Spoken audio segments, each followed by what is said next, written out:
तो उनके पाकिस्तान के 2 सैनिक आकर के हमारे जवानों के शरीर के अंदर गोलियां दागने लगे। तो मैं बेहोश था, लेकिन इतना बेहोश नहीं था कि उनको सुन ना सकूं या देख ना सकूं। तो जो मेरे सामने वाले साथी को जो सीने में आकर 4-4, 5-5 जो राउंड के ब्रस्ट मारे, डेड बॉडी ऐसे उछलती थी ऊपर की तरफ, सामने वाले को मारा, बगल वाले को मारा, मैं भी इस तरह से ऐसे पड़ा हुआ था। उसने फर्स्ट में यहां पर ब्रस्ट मारा, फिर मेरे पैर में 2 जगह पे मारा। उसको मैं देख रहा हूं कि धुआं निकल रहा है, लेकिन उस गोली की पीड़ा को चुपचाप पड़ा सहता रहा और उनको यकीन हो गया कि इनमें से कोई जिंदा नहीं। फिर बहुत गालियां दी, बूट की ठोकरें मारी। काफी देर के बाद में उनका जो कमांडर था उसने बोला कि इनके वेपन उठा लो और नीचे जो हिंदुस्तान का पोस्ट है उसके ऊपर दूसरे जो उनके साथी थे उनको सूचना दी, उसके ऊपर कब्जा हमला कर दो। तो ये आवाज भी सुनी तो मुझे लगा कि यार आज तो मेरी पूरी टीम खत्म हो जाएगी। तब ऊपर वाले से एक ही प्रार्थना करी कि मुझे इतने जिंदा रख दे कि मैं अपने साथियों तक सूचना दे सकूं और उनको बचा सकूं। और ये सत्य है कि अगर निस्वार्थ भाव और सच्ची श्रद्धा से उस परम पिता परमेश्वर को याद करते हैं तो शक्ति जरूर साथ देती है। दोबारा से उसके साथी आए, पाकिस्तान के सैनिक आए और हमारे जवानों के शरीर के अंदर गोलियां दागने लगे। उन्होंने फिर उसी रोटेशन से गोली मारी, फिर मैं मेरी बाजू में, पैर में गोली मारी। और तब तक एक विश्वास भी मैंने पैदा कर लिया था कि अगर इसने सर और सीने में गोली नहीं मारी, चाहे मेरा हाथ पैर दोनों ही काट करके ले जाए, मैं उफ तक नहीं करूंगा और मैं जिंदा रहूंगा। मैं उस विश्वास की बदौलत आज आपके सम्मुख में बैठा हूं। उसने आकर के दोबारा से गोली मारी और जब 1 कदम आगे गया तो उसने राइफल मेरी सीने की तरफ तानी।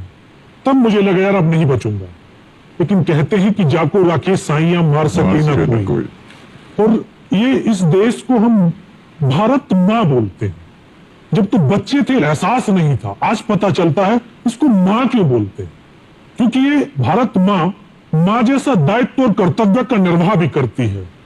ये अपने बेटों की वीरता, शौर्य और पराक्रम को कभी दफन नहीं होने देती है। वाह क्या बात। तो शायद इस माँ भारती ने मुझे चुना होगा कि उसके बेटों ने जो शौर्य, वीरता और पराक्रम दिखाया उसको दुनिया तक पहुंचा सकूं। जब उसने गोली चलाई तो यहाँ पे पर्स में 5-5 रुपए के कुछ सिक्के भी थे।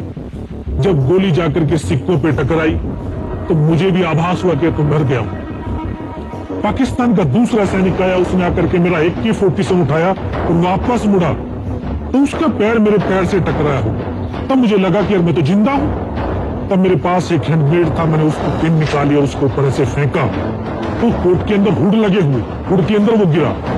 मुझे तुरंत पीछे की तरफ मुड़ के देखा, पीछे तो कोई मूवमेंट था नहीं।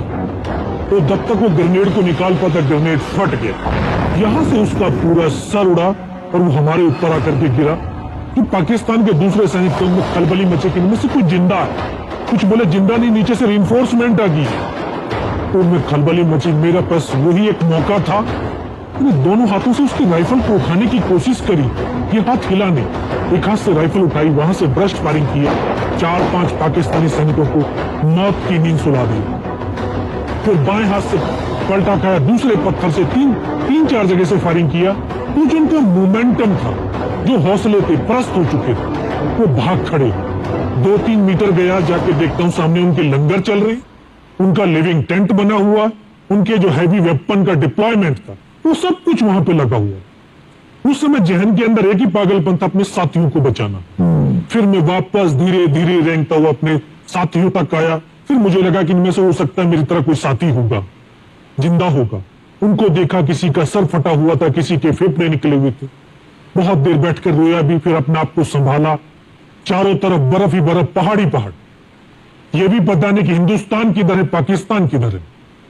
2.5 साल की सर्विस, 19 साल की उम्र, न उम्र का तजुर्बा न सर्विस का अनुभव, जाऊं तो जाऊं कहां। तभी एक ऐसी शक्ति थी जिस जो साथ दे रही थी।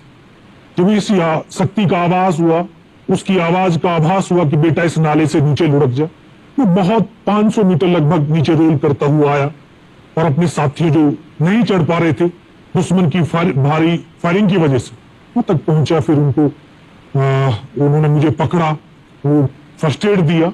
फिर वहां से जो हमारे कमांडिंग ऑफिसर कर्नल कुशाचंद ठाकुर, फिर उनको सूचना दी। तो ये लगभग 1:30-2 बजे का समय था। वहां से फिर कमांडिंग ऑफिसर तक मुझे ले जाया गया। फर्स्ट एड तो हुआ, लेकिन ब्लड इतना निकल चुका था कि दिखाई देना बिल्कुल बंद हो गया था। जब उनके पास पहुंचा तो उन्होंने बोला, बेटा मेरे को पहचानता मैं कौन हूं? बस अब आवाज सुनाई दे रही है। बोला, मैं तेरा commanding officer colonel Kushal Chand Thakur. मैं, जय हिंद साहब। बहुत तेज सर्दी लग रही है। तो उनका जो लिविंग टेंट था उसमें के अंदर लेटाया, 3-4 स्टॉप जलवाए, थोड़ी सी गर्मी महसूस हुई। मैं, साहब थोड़ा सा पानी पिला। बोला, ठीक है पानी पिलाते हैं। तभी डॉक्टर साहब आ गए, उन्होंने ग्लूकोज की बोतल पिलाई, थोड़ी सी एनर्जी महसूस हुई। उन्होंने बोला, बेटा कुछ बता सकता हूँ? कहा, सब बता सकते हैं। तो उनको बताया कि सर ऊपर ये घटनाक्रम हुआ है और ये वहां की इंफॉर्मेशन है। तो लास्ट में उन्होंने बोला कि बेटे जवान की रिक्वायरमेंट क्या है? मतलब सब जवान की रिक्वायरमेंट एम्यूनिशन और फील्ड पट्टी की है। बोला, खाने के लिए नहीं चाहिए, सब भूख नहीं लगती। बस इतना कहते कहते तभी डॉक्टर ने कौन सा इंजेक्शन लगाया, फिर मुझे पता नहीं कहां पर हूं। फिर होश आया 3 दिन बाद, देखा ऊपर पंखा चल रहा है। पता चला कि 92 बेस हॉस्पिटल श्रीनगर, और वहीं से मुझे बेस हॉस्पिटल दिल्ली रेफर कर दिया और 16 महीने तक उस हॉस्पिटल में मैं रहा। 16 महीने तक आपका इलाज चलता रहा? जी। और वहीं पर हॉस्पिटल में ही मुझे पता चला कि 15 अगस्त 1999 को जब ये परमवीर चक्र का जो अनाउंसमेंट हुआ, तो वो वहां पर ही मुझे पता चला। क्या सर,